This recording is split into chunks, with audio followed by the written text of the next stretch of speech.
দীর্ঘদিনের স্বপ্ন আছিল আজ সিলেট যামু, সিলেট শহরটা ঘুরে ঘুরে দেখমু।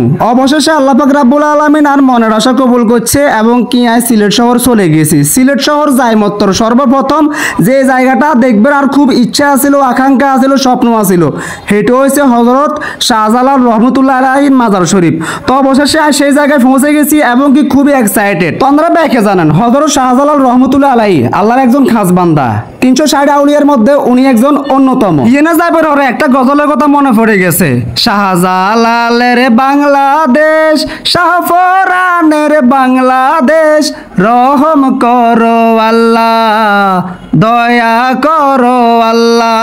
আল্লাহ পাক রব্বুল আলামিনের দরবারে লাখো কোটি শুকরিয়া, উনি আমাকে ওনার একজন খাস বান্দার দরবার পরিদর্শন করার সুযোগ করে দিয়েছেন। যে জায়গাটা এতদিন আমি মোবাইলে দেখছি, টিভিতে দেখছি, মানুষের মুখে শুনছি, আর যে সেই জায়গায় আর নিজেই সশরীরে উপস্থিত, নিজের চোখ দিয়ে চারপাশ ঘুরি ঘুরি চাইয়ের বিশ্বাস যদি করেন, ফিলিংসটা অসাধারণ ছিল। হযরত শাহজালাল রহমতুল্লাহ আলাইহির দরবার মানি যাকে যাকে কবুতরের সমারোহ।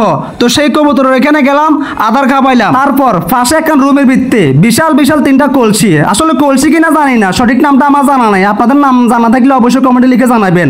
ইনতুম চলে গেলাম ওই পুকুরে, যে পুকুরে বিশাল বিশাল গজার মাছ, এই দরবারে ম্যাক্সিমাম মানুষ যায় গজার মাছ চাইবেন লাই। তো গজার মাছ দেখা শেষ হয়ে গেল গই, আস্তে আস্তে সিঁড়ি ভাই উঠে যায় গই দোতলাত, কারণ দোতলাত হচ্ছে হযরত শাহজালাল রহমতুল্লাহ আলাইহির মাজার শরীফ। ইয়েনে উঠতে না উঠতে এক লোকে কছে ভাই এনে ভিডিও করার নিষেধ, আর ভিডিও করিয়েন না। তো তাদের কথার সম্মানার্থে আমি আর ভিডিও করলাম না, যদিও ইচ্ছা ছিল ভিডিও করে আন্না করে দেখাইবেন। মাজার শরীফ জিয়ারত করে সোজা হিন্তুন বার হই, এক রিক্সা ধরি 3 জন উঠি সোজা যায় গই হযরত শাহফরান রহমতুল্লাহ আলাইহির মাজার শরীফের উদ্দেশ্যে। হযরত শাহজালাল রহমতুল্লাহ আলাইহির মাজার শরীফ থেকে হযরত শাহফরান রহমতুল্লাহ আলাইহির মাজারের দূরত্ব প্রায় 9 কিলো। তো বন্ধুর আন্ডার 3 জন রিক্সা করে যাইতে যাইতে খুবই আনন্দ উল্লাস করি, আশপাশের ভিউগুলো উপভোগ করি। একটা সময় সামনে পড়ে যায় কর্ণফুলী নদী, আন্ডাউন গাছে কর্ণফুলী নদীর ব্রিজের উপরে। এই নদীর ব্রিজটা হারতে রিক্সাওয়ালার রিক্সার চাক্কা নষ্ট হয়ে গেছে গো। তারপর আমরা একটা সময় পৌঁছে গেছি হযরত শাহফরান রহমতুল্লাহ আলাইহির মাজার শরীফে। ইয়েনে যাইবার হরে আশপাশের ভিউটা আপনাদের দেখানোর চেষ্টা করলাম, কয়ে যে আস্তে আস্তে সিঁড়ি দিয়ে উঠবো আর রান্নাঘরে ভিউটা দেখাবো, কিন্তু একটা সময় হিয়ানেও বাধা আইয়ে ভিডিও করবার লাই নিষেধ করে, যার কারণে নতুন করে আর ভিডিও ফুটেজ লইনো,